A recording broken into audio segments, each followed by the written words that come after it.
Hey guys, welcome back in a new and fresh video. आज के video में हम कवर करेंगे रेनबो फॉर्मेशन।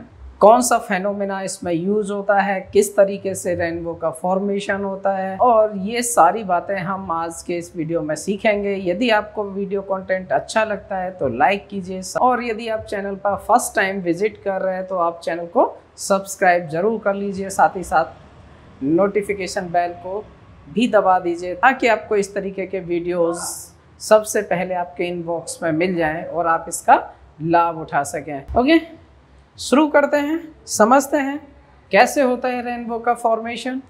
ठीक है, तो रेनबो का फॉर्मेशन हम समझेंगे उससे पहले मैं कुछ क्वेश्चंस आपसे करना चाहता हूँ। रेनबो का फॉर्मेशन हम इन जनरल कब देखते हैं, कब होता है रेनबो का फॉर्मेशन? रेनबो का फॉर्मेशन होता है at the time of rain. यदि रेनी डे है तो आपको फॉर्मेशन होते हुए दिखाई दे सकता है। Okay, rainbow. क्या सनी डे में भी हम रेनबो बनते हुए देख सकते हैं? बिल्कुल देख सकते हैं। कब देख सकते हैं? सनी डे में भी देख सकते हैं। कैसे देख सकते हैं वो इस वीडियो में ही कवर करेंगे। शुरू करते हैं। हमने पिछले वीडियो में सीखा था प्रिज्म के बारे में। जब वाइट लाइट एंटर करती है प्रिज्म में तो प्रिज्म उसे मल्टीपल कलर्स पे स्प्लिट कर देता है, जिसमें से 7 कलर्स विजिबल होते हैं। कौन कौन से 7 कलर्स होते हैं वीडियो में बताया गया था। हम उसे एक टर्म विवग्योर से लर्न कर लेते हैं। Violet, indigo, blue, green, yellow, orange and red. ठीक है, तो विवग्योर से हम उन्हें लर्न कर सकते हैं। तो ये 7 कलर्स हैं जो हमें विजिबल होते हैं। बाकी बहुत सारे कलर्स हैं जो विजिबल नहीं होते हैं, लेकिन इन 7 कलर्स का एक डेफिनेट पैटर्न होता है। और ये जो बाउंडिंग है 7 कलर्स की, इसे हम बोलते हैं स्पेक्ट्रम। तो 7 कलर्स का जो स्पेक्ट्रम दिखता है, यही जो है रेन होने के बाद एटमॉस्फेयर में जब रेन की जो टिनी ड्रॉपलेट्स रह जाते हैं, तो वो जो टिनी ड्रॉपलेट्स हैं इन्वायरमेंट में, वो आपका हम एक ड्रॉपलेट ले लेते हैं। Let it is a droplet, it is rain drop. हमने एक रेन ड्रॉप ले लिया। ये किसकी तरह बिहेव करते हैं? रेन ड्रॉप्स जो होते हैं एटमॉस्फेयर में एक प्रिज्म की तरह बिहेव करते हैं। तो सोर्स है सन। सोर्स क्या है? सन है। सन से एक वाइट रे आती है और टकराती है किससे? ड्रॉपलेट से। जब वो ड्रॉपलेट से टकराती है तो टकराने के बाद यदि ड्रॉपलेट मीडियम चेंज ना होता, जब ये वाइट लाइट ट्रेवल कर रही थी तो कहाँ कर रही थी? एयर में कर रही थी। जब ये टकराती है एक ड्रॉपलेट से, यदि ड्रॉपलेट से नहीं टकराती तो इसे कैसे जाना था? स्ट्रेट अपने पाथ को फॉलो करते रहना था। एग्जैक्टली यही होना था, लेकिन क्योंकि ड्रॉपलेट आ गया, तो ड्रॉपलेट तो हम जानते हैं कैसा मीडियम है? एक ट्रांसपेरेंट मीडियम है।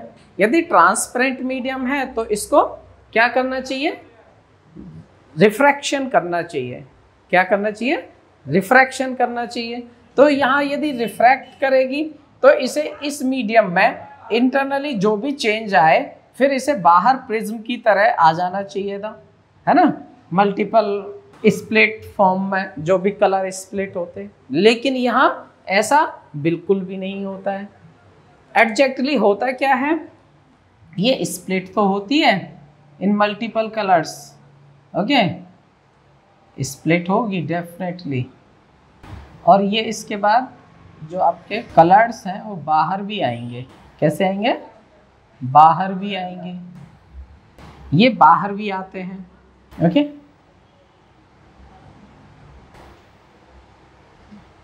तो जब ये बाहर आते हैं तो ये आपका यहाँ पर क्या है, एक आई है जो इसको देख रही है। अब बात को समझिए, सन से वाइट लाइट आके टकराती है एक रेन की ड्रॉप के साथ, वो उसमें स्प्लिट होने के बाद वापस रिवर्ट बैक कर देती है उन कलर्स को।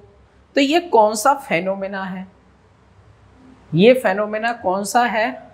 यहाँ तो हमने देखा ड्रॉपलेट से टकराने के बाद वो वापस आ रहा है, ठीक है। यदि कोई रे लाइट किसी एक सरफेस से टकराए और टकराने के बाद यदि वापस आ जाए तो इस फेनोमेना को हम क्या बोलते हैं, क्या बोलते हैं? रिफ्लेक्शन, रिफ्लेक्शन बोलते हैं। लेकिन यहाँ तो ये कब होता है, जब वो एक पॉलिश्ड सरफेस से टकराती है, यानी मिरर से टकराती है, तब वो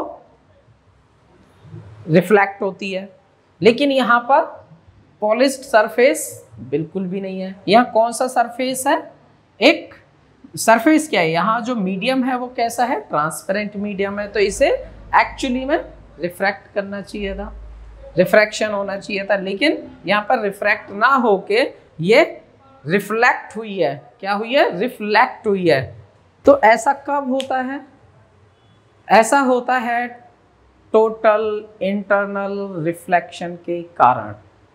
क्या होता है टोटल इंटरनल रिफ्लेक्शन, इसके लिए एक सेपरेट डेडिकेटेड वीडियो ऑलरेडी बनाया जा चुका है। यदि अभी तक आपने उस वीडियो को नहीं देखा है तो जल्दी से आप जाके उस वीडियो को देख लीजिए। यहाँ पर अभी हम उसका एक ओवरव्यू जरूर लेते हैं, ठीक है। तो ओवरव्यू क्या है समझते हैं, टोटल इंटरनल रिफ्लेक्शन को। यदि हम किसी एक मीडियम से दूसरे मीडियम में एंटर करते हैं तब उसमें हमें क्या देखने को मिलता है, रिफ्रैक्शन देखने को मिलता है। और यदि हम डेंस मीडियम से रेयर मीडियम में जाते हैं तब हमें पता है कि वो नॉर्मल से दूर हो जाता है। तो ये बजाय स्ट्रेट पाथ पर मूव करने के उससे दूर मूव करने लगता है। तो एक ऐसी सिचुएशन आती है जो एंगल ऑफ इंसिडेंस होता है, angle of incidence from normal, normal से हम करते हैं। तो ये जो एंगल है, ये एंगल आई, ये इतना हो जाता है कि यहाँ पर जो रिफ्रैक्शन हो रहा है ये सरफेस पर होने लगता है। तब जो आपका नॉर्मल है, नॉर्मल से रिफ्रैक्शन के बीच का जो एंगल बनता है, angle of refraction, angle of refraction, it becomes to equals to 90 degree. तो अब ये जो एंगल ऑफ इंसिडेंस है, it is known as critical angle. कौन सा एंगल, क्रिटिकल एंगल। तो यहां तक तो बात हुई रिफ्रैक्शन की। लेकिन यदि एंगल ऑफ इंसिडेंस को और बढ़ा दिया जाए, एंगल ऑफ इंसिडेंस को ये और बढ़ा दिया जाए, ये एंगल ऑफ इंसिडेंस जब बढ़ जाता है तो अब इसमें रिफ्रैक्शन ना होकर रिफ्लेक्शन होने लगता है और रे वापस उसी मीडियम में आ जाती है। ओके, तो ये जितने एंगल से एंगल ऑफ इंसिडेंस जितना होगा उतना ही एंगल ऑफ रिफ्लेक्शन होगा, क्योंकि ये रिफ्लेक्शन के जो रूल्स होते हैं उनको फॉलो करता है। रिफ्लेक्शन के रूल क्या होते हैं, एंगल ऑफ इंसिडेंस और एंगल ऑफ रिफ्लेक्शन बराबर होते हैं। तो ये जो है ओवरऑल यहाँ पर जो मीनिंग है इस कंसेप्ट को समझाने का, वो क्या है कि जो रे है वो वापस उसी मीडियम में आ जाती है। आगे भले ही ट्रांसपेरेंट मीडियम क्यों नहीं है, यदि हमारा angle of incidence greater than है किससे, एंगल ऑफ इंसिडेंस यदि ज़्यादा है, ग्रेटर है क्रिटिकल एंगल से, तो उस केस में टोटल इंटरनल रिफ्लेक्शन होता है।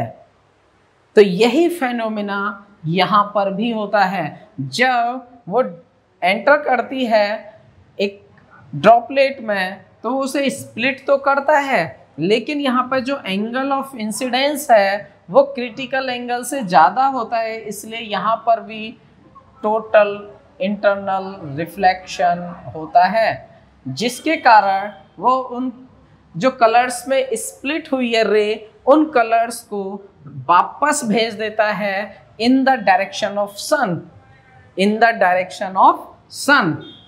तो अब यहाँ पर हम एक बात को पॉइंट आउट कर सकते हैं, वो पॉइंट ये है कि जो रेनबो का फॉर्मेशन होता है वो अपोजिट साइड होता है फ्रॉम द सन, क्योंकि सन कहाँ है?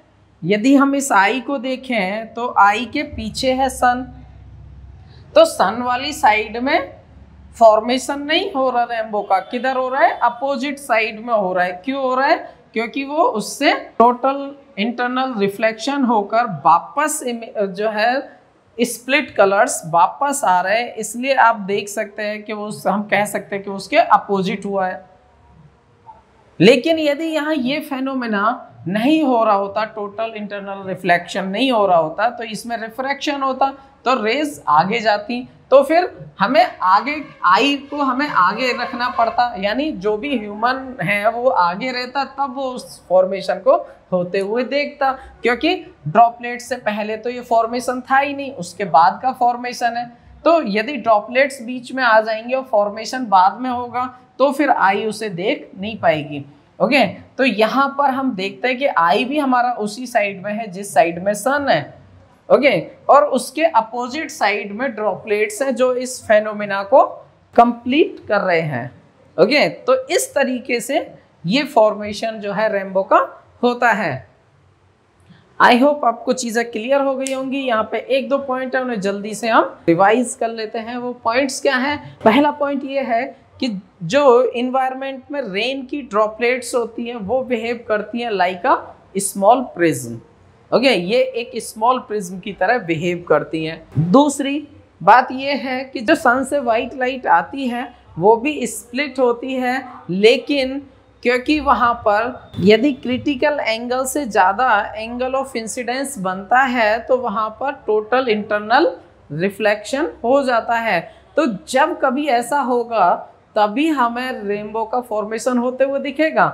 बारिश तो होती रहती है, कभी भी होती है, लेकिन हर बार हमें रेनबो का फॉर्मेशन होगा या हमें दिखाई देगा ऐसा जरूरी बिल्कुल भी नहीं है। तो ये डिपेंड करता है कि एंगल ऑफ इंसिडेंस जो हुआ है वो क्रिटिकल एंगल से ज़्यादा है या नहीं है। यदि क्रिटिकल एंगल से एंगल ऑफ इंसिडेंस ज़्यादा होगा, सिर्फ उसी केस में आपका रेनबो का फॉर्मेशन हो सकता है, अदरवाइज नहीं होगा। फिर वहाँ पर रिफ्रैक्शन ही होगा और जो सनलाइट है वो आगे मूव कर जाएगी।